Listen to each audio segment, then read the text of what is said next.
Hello students. In accountancy part 2, chapter number 3, company final account. It is most important chapter because of it carries 11 mark. और आपको ये याद रखना है कि इस चैप्टर में से सिर्फ और सिर्फ एक क्वेश्चन आता है 11 मार्क्स का. इसमें से कोई थियरी नहीं पूछा जाता है. ठीक है, ओके. तो आपको यहाँ पे कंपनी फाइनल अकाउंट बनाना है. मतलब you have to prepare statement of profit and loss. मतलब हम बोल सकते हैं उसको प्रॉफिट एंड लॉस अकाउंट. ठीक है, लेकिन अकाउंट के फॉर्म में नहीं बनाना है. We have to prepare it in form of profit and loss account. मतलब स्टेटमेंट आएगा एक, जैसे कि पर्टिकुलर अमाउंट. दूसरा आपको बनाना है balance sheet of the company. वहाँ पे भी वो liability amount rupees, asset amount rupees ऐसा नहीं आएगा. वो भी आएगा वर्टिकल फॉर्म में, जैसे कि यहाँ पे दिया है आपको पेज नंबर 126 में. आपको लेना है इक्विटीज़ एंड लायबिलिटीज़. तो एक ये पूरा साइड हो गया और दूसरा साइड है ये असेट. ठीक है, आपको है ना बेटा इतना रट्टा मारना होगा. ये आपको समझ के पूरा याद रखना है.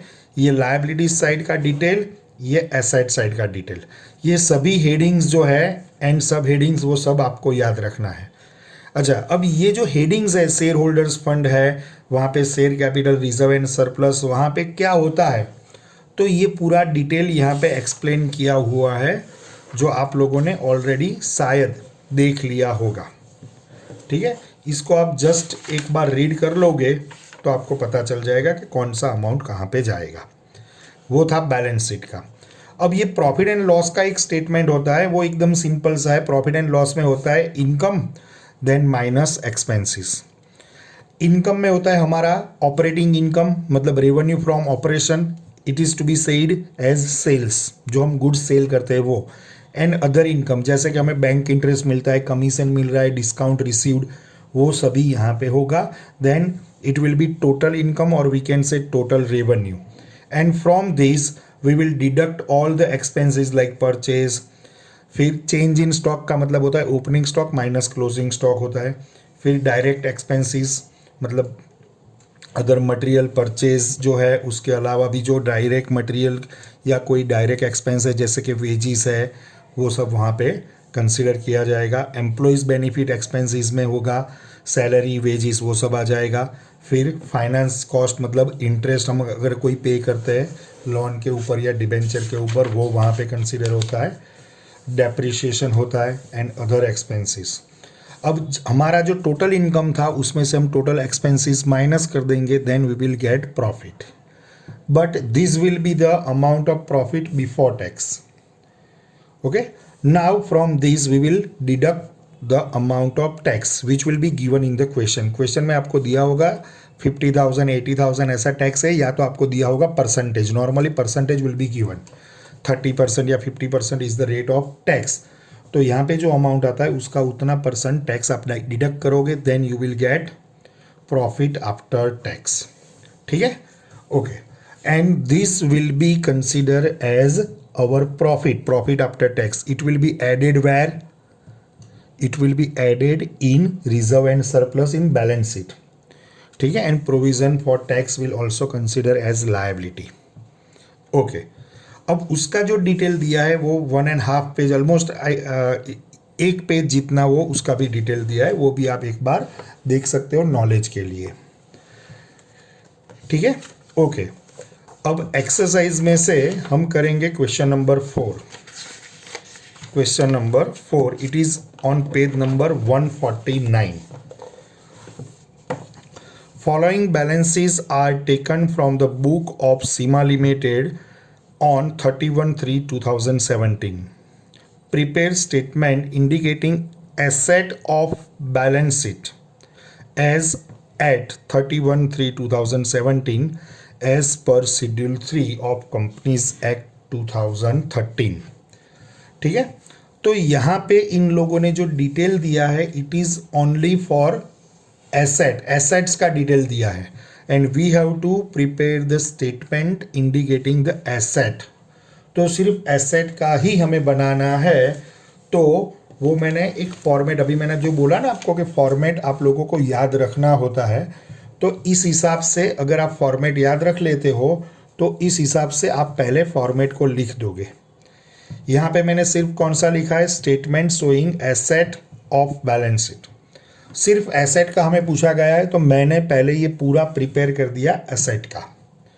ठीक है, अब सबसे पहले एसेट में है, आपकी टेक्स्ट बुक भी साथ में खुली रखना, क्योंकि मैं टेक्स्ट बुक और नोटबुक दोनों साथ में नहीं रख पाऊंगा, आप देख सके इस हिसाब से। ओके, सबसे पहले आपको दिया है जैसे यहाँ पे सब डिटेल दिया है ना, वो हम अंदर लिखेंगे। करंट इन्वेस्टमेंट है। अच्छा, करंट है मतलब ये करंट एसेट का पार्ट है, और नॉन करंट है तो वो यहाँ पे आएगा। नॉन करंट का दूसरा नाम होता है लॉन्ग टर्म और करंट का दूसरा नाम होता है शॉर्ट टर्म। ठीक है, ओके। अब यहाँ पे जो दिया गया है करंट इन्वेस्टमेंट फर्स्ट, तो देखो यहाँ पे ऑलरेडी हमने लिखा ही है करंट इन्वेस्टमेंट कितना, 12,000। तो आपको करना क्या है, फॉर्मेट बनाना है, उसके अंदर डेटा डालना है। Number 2, short term loan and advances. तो short term loan and advances है, शॉर्ट टर्म है, इट इज करंट। तो देखो यहाँ पे लिखा हुआ है शॉर्ट टर्म लोन, तो वहां पे अमाउंट आएगा 16,000। यस, 16,000 है। Okay, then third item is given other current asset. तो देखो other current asset it is a separate heading. ठीक है, तो अदर करंट एसेट में हम लिखेंगे 7,200। Then fourth one is fix asset. अब हमारे पास फिक्स एसेट में दो पार्ट है। Number 1 is tangible. तो देखो यहाँ पे 4 नंबर दिया है, फिक्स एसेट टेंजिबल। ठीक है, तो वहां पे हो रहा है उसका अमाउंट 5,60,000।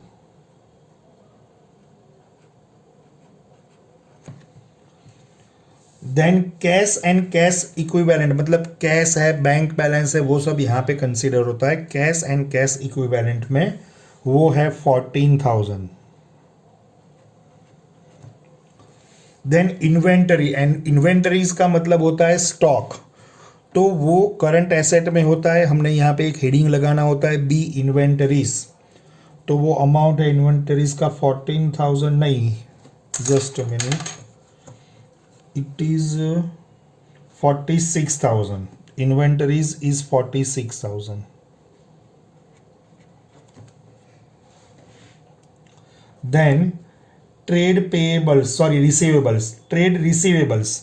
तो ट्रेड रिसीवेबल जो होता है ना, वो होता है डेटर्स एंड बिल्स रिसीवेबल। उसको हम कहाँ पे लिखते हैं, ट्रेड रिसीवेबल में। तो इस सब में तो डायरेक्ट अमाउंट दिया है trade receivable, it is current asset, so 15,800 rupees for that. Next is other non-current asset. other non-current, non-current है तो यहाँ पे नहीं आएगा, ऊपर जाएगा, तो अलग से लिखा है, ये देखो लास्ट में D, other non-current asset 18,000.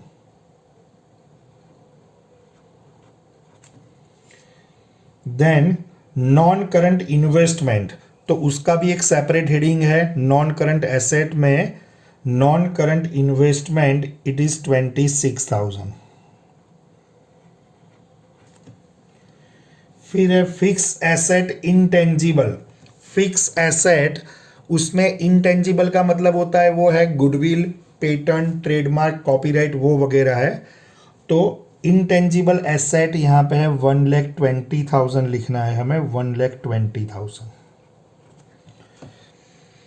And long term loans and advances, तो यही रहा long term loan and advances, वो आएगा नॉन करंट में 22,000। तो ये जो सिंपल सा क्वेश्चन था, उसमें उन लोगों ने हर एक हेडिंग के लिए अमाउंट दिया था, लेकिन ये जरूरी नहीं है कि हर एक सब में ऐसा ही हो, कुछ अमाउंट मिलेंगे, कुछ नहीं होगा। ठीक है, ओके। अब इसका total 5,60,000 plus 1,20,000 plus 26,000 plus 22,000 plus 18,000. So the total is 746,000. 46,000. Now total for current asset 12,000, 46,000, 15,800, 14,000, 16,000 and 7,200. ठीक है, it is 11,100,111,000 and total of these two means non-current asset and current asset 746,000 will be added. 8,57,000 rupees. Okay, and this is our total assets.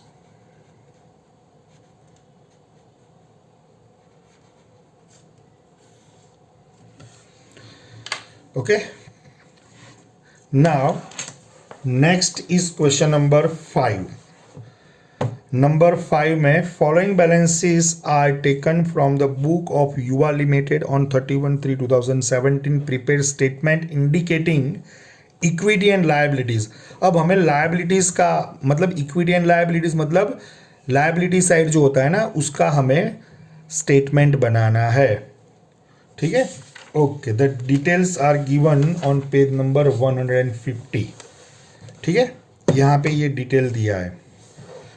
अभी देखो ये equity share तो ये होगा reserve and surplus के exactly ऊपर, मतलब ये होगा इक्विटी कैपिटल या हम लिख सकते हैं उसको शेयर कैपिटल. फिर general reserve it will consider in reserve and surplus.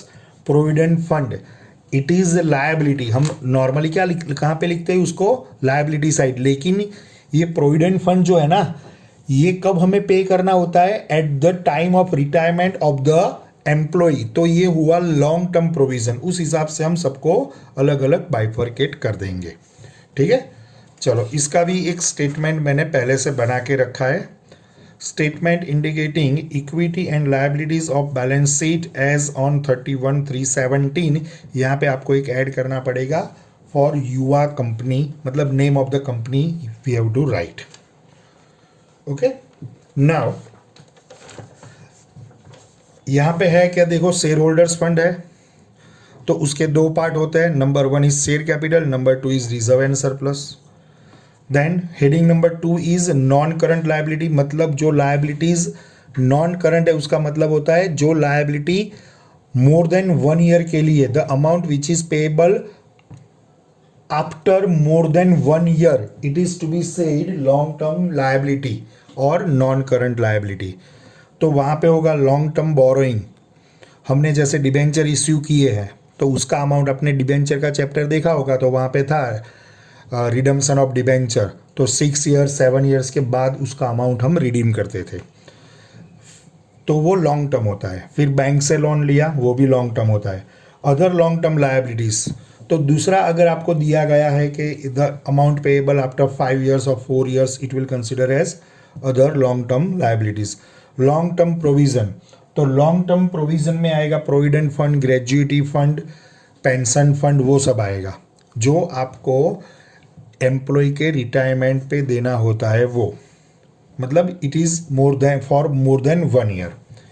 Then current liabilities, तो करंट लायबिलिटीज में शॉर्ट टर्म बोरोइंग, जो हमने किसी से अमाउंट लिया है 2 महीने 3 महीने 4 महीने के बाद उसको रिफंड करना है, it will consider as short term borrowing, मतलब वो शॉर्ट टर्म लोन है जैसे हम कैश क्रेडिट वगैरह लेते हैं वो. Then trade payables, trade payables में होता है creditors and bills payable. Then other current liabilities, other current liabilities में क्या होता है, हमने किसी का सैलरी पे करना बाकी रखा है तो outstanding salary, outstanding rent, outstanding electricity expenses, वो सब यहाँ पे आएगा. एंड शॉर्ट टर्म प्रोविज़न, तो शॉर्ट टर्म प्रोविज़न में आपको हर एक साल में जो अमाउंट पे करना होता है उसके लिए जो प्रोविज़न करते हैं ना वो होता है उसमें. तो उसमें हो सकता है प्रॉफिट एंड लॉस का जो प्रोविज़न होता है वो, मतलब आपने प्रॉफिट एंड लॉस पे जो मैंने अभी बताया आपको कि 30% 40% ऐसा है, 50% ऐसा प्रोविज़न करना होता है टैक्स का. तो प्रोविज़न फॉर टैक्सेशन हो सकता है, देन उसके अंदर दूसरा एक हो सकता है, जैसे आपको डिविडेंड पे करना है तो वो डिविडेंड का प्रोविज़न हो सकता है, तो वो सब यहाँ पे होगा। चलो अब ये हम कर लेते हैं सम। अब आपका जो क्वेश्चन है पेज नंबर 150 में, वहाँ पे सबसे पहले दिया है 1,30,000 इक्विटी शेयर ऑफ ₹5 ईच। तो वो कहाँ पे जाएगा? तो जो शेयर कैपिटल लिखा है ना, वहाँ पे हम लिखेंगे, पेन में ले लूँ एक, ओके, हाँ, वहाँ पे हम लिखेंगे इक्विटी शेयर कैपिटल। ये शेयर कैपिटल है वहाँ पे, ठीक से, okay, equity share capital.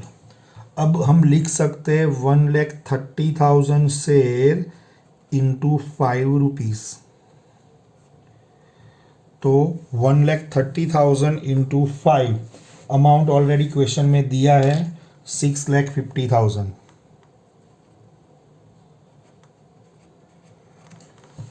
Then second one is general reserve. ये कंसीडर कर, देखो बेटा यहाँ पे शेयर कैपिटल दिया होता डायरेक्टली अंदर क्वेश्चन में, शेयर कैपिटल ऐसा लिखा होता तो हम क्या करते, सीधा इसके सामने अमाउंट डाल देते। यहाँ पे है ना नाम अलग अलग दिए हैं, जैसे कि जनरल रिजर्व दिया है, और heading is what, reserve and surplus. तो उसमें काफ़ी चीज़ आ सकती है, सिक्योरिटी प्रीमियम हो सकता है, प्रॉफिट एंड लॉस अकाउंट हो सकता है। तो यहाँ पे दिया है जनरल रिजर्व, तो वो लिखेंगे हम,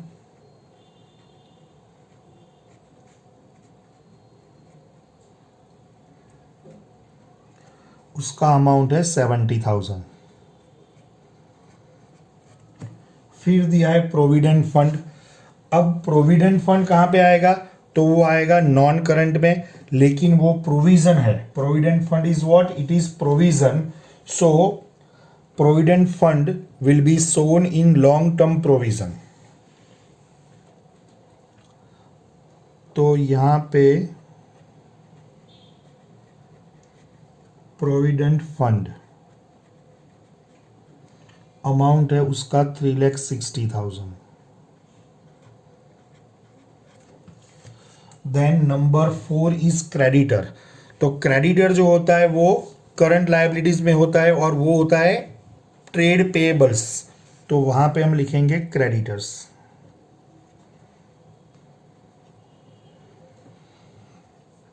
amount of creditor is 86,000।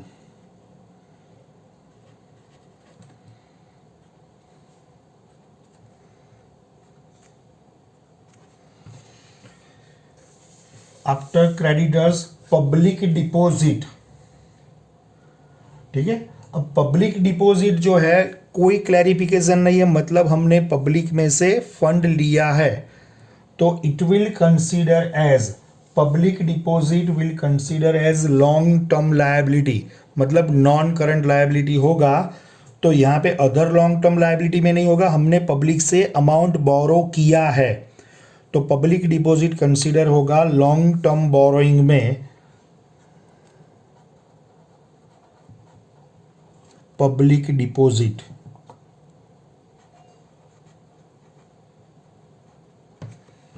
the amount for public deposit is 3,26,000.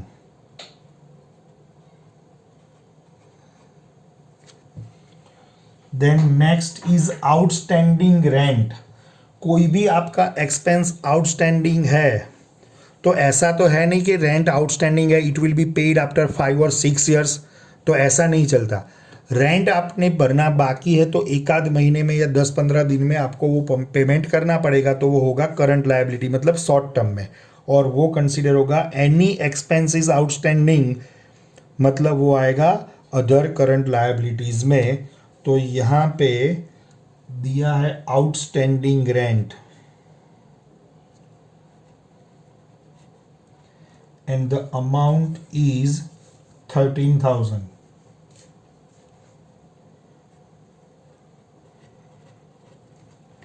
Okay.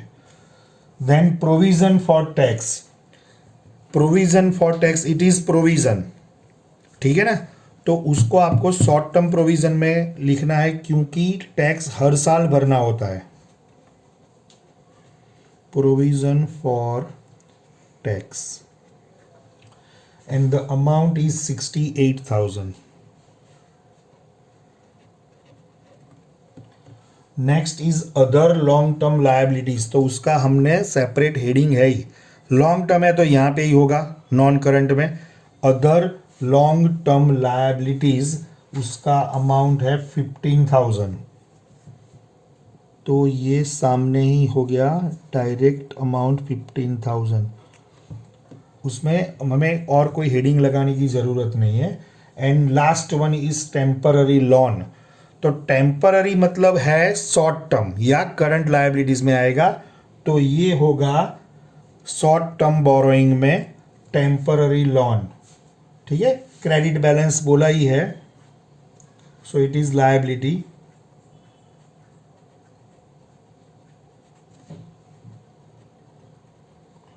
Temporary loan is 12,000 rupees. Okay, अब सब कुछ हो गया है तो हम इसका टोटल कर लेते हैं. पहले इस दोनों का टोटल होगा 6,50,000 plus 70,000. It will be 7,20,000. Then 326 plus 15,000 plus 3,60,000. The total is 7,01,000.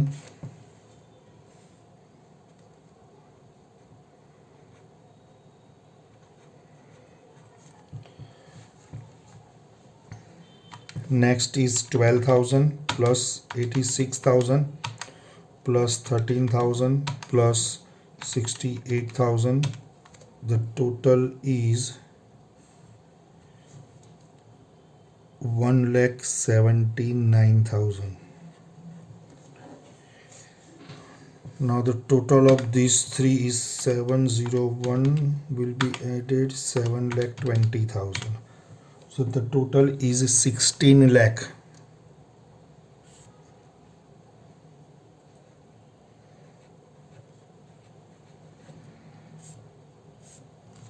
This is total liabilities or we can say equities and liabilities. या सिर्फ आप इतना लिखोगे टोटल तो भी चलेगा. ठीक है, आपको ध्यान में ये रखना है कि आप यहाँ पे आपको जगह बचाना नहीं है, उसको यूज करना है. हर एक हेडिंग के बाद एटलीस्ट एक लाइन आप छोड़ दो. ठीक है, तो ये अगर आपको एक्स्ट्रा पॉइंट्स दिया गया है, जो वर्ड्स दिए गए हैं, क्रेडिटर्स है, आउटस्टैंडिंग ग्रांट है, वो सब आप इजीली लिख पाओगे. ठीक है, ओके. नेक्स्ट वीडियो में देखते हैं हम क्वेश्चन नंबर 6. Okay, bye.